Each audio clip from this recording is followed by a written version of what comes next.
Bonjour, bonjour tout le monde. Bonjour. Je m'appelle Annette, Annette Kesha-Ekono.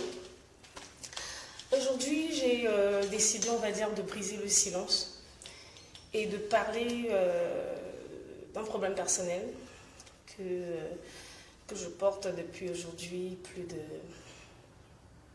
plus de 10 ans. À un moment, ça devient très lourd à porter. Et je me suis dit aujourd'hui qu'en cette nouvelle année, j'allais en parler afin de voir, sait-on jamais, si je pourrais mieux vivre par la suite. Voilà, donc.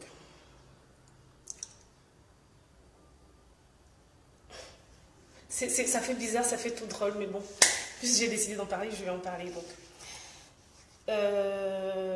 Il y a exactement, je ne sais pas dire exactement, je ne sais pas trop les dates, mais j'avais 9 ans, 8 ans et demi par là, quand ma maman a décidé de m'envoyer vivre chez son frère, qui était mieux financièrement que nous à l'époque.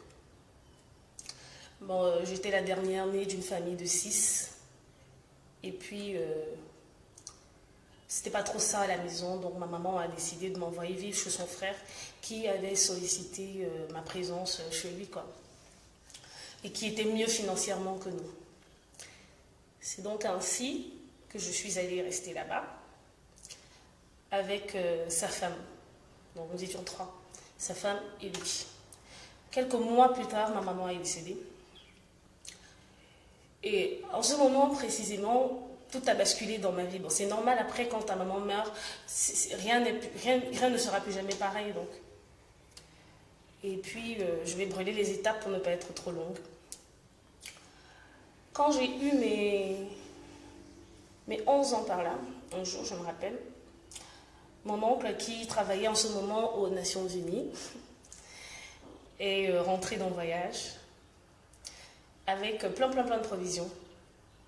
Et il m'a appelé, il m'a dit, tu commences à devenir une femme, du coup il faudrait qu'on t'apporte, je t'achète des soutiens désormais.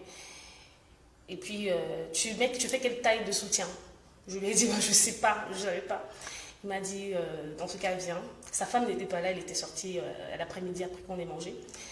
Il m'a dit, viens, je vais essayer de voir quel tour de taille tu fais. Il a posé sa main sur mes seins. Après, bon, c'était normal, c'était mon père.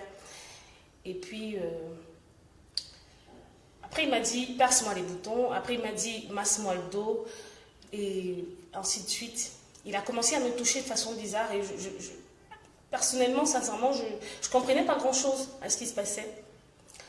Le lendemain, quand sa femme n'était pas là, ça recommençait jusqu'au jour où, paf, je me suis faite abuser par lui. Pour la première fois. Il m'a dit, à partir de maintenant, tu es une femme, tu devras rester silencieuse, tu auras tout ce que tu veux, quand je vais t'apporter des trucs et tout et tout. Après, subitement, j'avais mon argent de poche qui augmentait, des trucs comme ça, et puis bon, je me disais, sincèrement, j'ai cru que c'était normal. C'est fou, mais j'ai cru que c'était normal. Et ça se répétait. À l'époque, nous habitions à Mine-Bowman, je fréquentais au lycée de Mine-Bowman également. On était à Mine-Bowman-Chapelle. Donc, il y avait un centre qui dépendait de Don Bosco, mais je ne sais pas s'il est toujours là, il s'appelle le centre Marie-Dominique.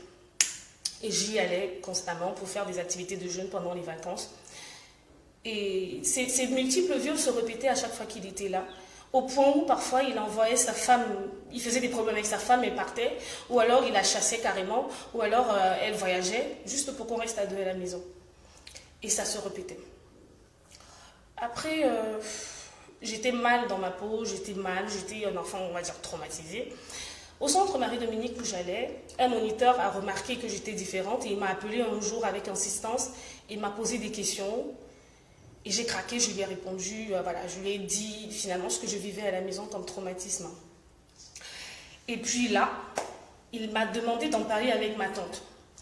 Mais bien évidemment, je me disais, je ne peux pas parler avec elle. Déjà qu'elle n'est même pas parentée à moi directement. C'est la femme de mon oncle, qui est le frère consanguin de ma mère. Si lui, il me fait déjà ça et que c'est mal, combien de fois elle, déjà qu'il n'était pas trop ça à la maison. Hein, donc, bon, j'ai gardé le silence. Tout le temps, il me disait, j'y allais pendant les vacances. Donc, quand j'y allais pendant les vacances, il me disait, est-ce que tu l'as fait, est-ce que tu l'as fait, est-ce que tu l'as fait? Parle-en à X, parle-en à Y. Mais je ne pouvais pas, j'avais pas le courage. Jusqu'au jour où je suis allée pendant les vacances de Noël au village, à Belfia. Et puis là, il a décidé de venir en parler lui-même à ma tante. Le scandale a éclaté. Et puis, c'était désormais su de tout le monde. Ma tante qui a fait des problèmes avec son mari qui a appelé ma grand-mère où j'étais au village pour lui dire comme quoi j'étais une sorcière, j'avais raconté n'importe quoi et voilà, j'en passe. Et puis, ma grand-mère, je me rappelle, m'a appelée. Ma grand-mère qui est la mère de ma mère, elle m'a appelée et elle m'a dit, alors que cette histoire soit vraie ou fausse, je ne veux plus que tu en parles.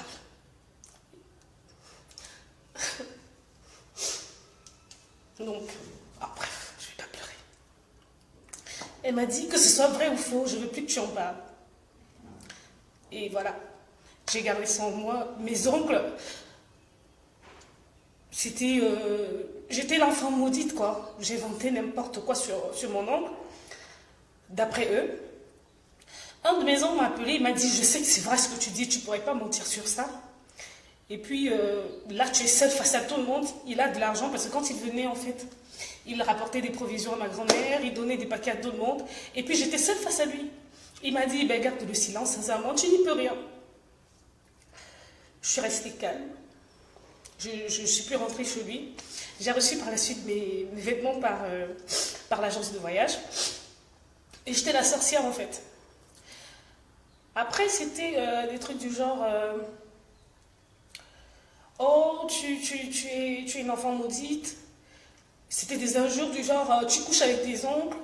C'était tout un tas de choses qui se sont dites tout autour, quoi. Et puis c'est ça.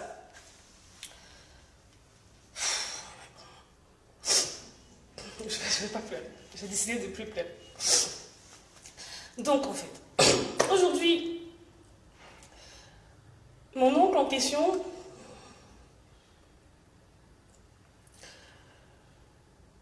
Vous allez me demander où était mon père en ce moment-là. Mon père, il était là, mais il était impuissant face à tout ça. Je ne sais même pas. Il était super impuissant face à tout ça parce que mon oncle en question, il avait assez d'argent à l'époque. Quand il venait au village, il partageait des présents à tout le monde. C'était moi la personne à abattre. On m'a dit, j'ai un oncle, un frère de ma mère qui m'a dit, je ne veux plus te voir dans la maison de mon grand-père. Alors que j'avais quoi, 12-13 ans à l'époque. Il a fallu que j'essaie de me battre de mes propres ailes très tôt. Et puis par la suite, je suis partie sur Douala, rester avec mes sœurs. Alors, le message que moi je veux porter aujourd'hui, c'est beaucoup de personnes, beaucoup de familles pensent qu'envoyer leurs enfants vivre avec leurs oncles, je sais pas moi, leurs frères,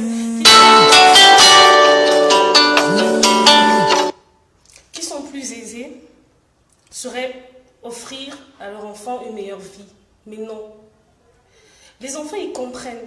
Moi, j'étais petite, mais je comprenais. Je savais que voilà, la maison, c'était chaud. Du coup, s'il y avait une banane, on se la partageait à 6. Ça, je comprenais.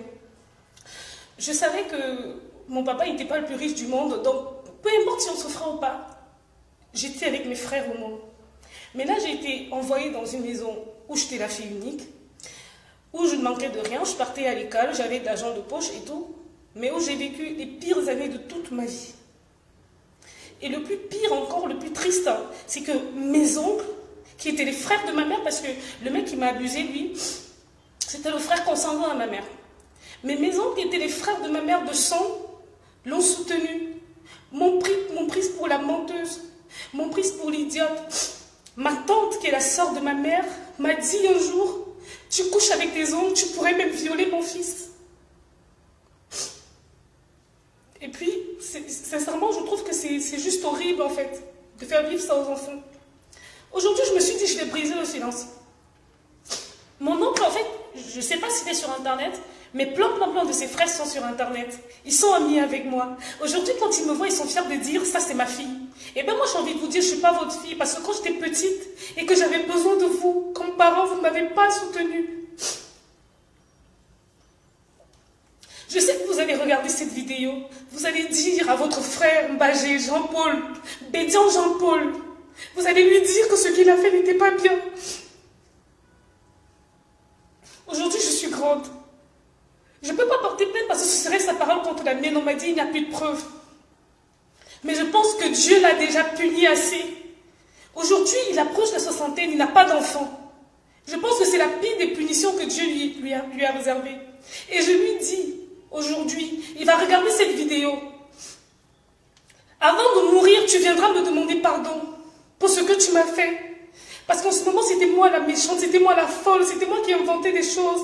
Vous m'avez traité de sorcière, vous avez dit, je suis sorcière comme ma mère, il n'y a pas de problème. Mais avant de mourir, toi, tu viendras me demander pardon. Aujourd'hui, tu souffres, tu n'as même pas 50 kilos. Tu n'as pas d'enfant qui pouvait être à ton chevet. Ta femme et toi, vous n'êtes plus que l'ombre de ce que vous étiez dans le passé. Eh bien, c'est le karma. Et tous mes oncles là, tous mes oncles qui sont fiers de me présenter comme leur fille, sachez que je ne suis pas votre fille. Vous êtes sur Facebook, vous êtes des amis sur Facebook, vous regardez ma vie tout le temps et vous dites « je suis fière de toi ». Vous n'êtes pas fière de moi parce que vous avez souhaité que je meure avant. Je sais que ma mère, où elle est actuellement, elle regrette son geste. Elle regrette de m'avoir envoyé vivre là-bas. Parce que ben, j'ai rien eu que des traumatismes. Et aujourd'hui, ça me hante. Malgré tout, je suis dans une coquille, en fait, où je me dis, voilà, je suis la petite femme forte du MAM. Non, je ne suis pas forte. Je veux dire que je suis forte, mais je ne suis pas forte. Je ne suis pas forte parce que vous m'avez volé ça. Eh bien, Bédian Jean-Paul, il y a beaucoup de Bédian sur Internet, c'est pas eux, ce sont ses frères. Mais Bédian Jean-Paul, je pense que c'est Bédian 32e ou un truc comme ça, puisqu'ils ont tous des numéros. Bédian Jean-Paul, où que tu sois, actuellement tu es à Douala, je ne vais pas venir vers toi. La dernière fois que je t'ai vu, j'ai cru que j'allais te tuer. J'ai fait un scandale. L'avant-dernière fois, j'ai fait pareil. Mais aujourd'hui, je ne le ferai plus. Tu vas mourir à petit feu comme tu es en train de crever et tu viendras me demander pardon avant de mourir. Et je le redis, s'il vous plaît, chers parents, évitez d'envoyer vos enfants ailleurs pour leur donner une meilleure vie. Non, c'est pas ça, donner une meilleure vie à vos enfants. Parce que moi, c'est ce que ma mère pensait et m'a envoyé dans les griffes du loup, en fait. Il y a beaucoup de personnes sur Internet qui sont mes frères, qui sont mes oncles, qui sont mes cousins, qui connaissent cette histoire. Eh bien, allez lui dire à lui, comme moi, j'ai décidé de briser le silence aujourd'hui. Je vais chercher une de ces photos et je vais l'afficher sur Internet. S'il n'a pas pu payer normalement, parce que quand j'ai pu être grande, il était trop tard, je ne pouvais pas porter plainte, il va au moins payer sur Internet et puis il va venir me demander pardon parce que ce qu'il subit actuellement, c'est petit.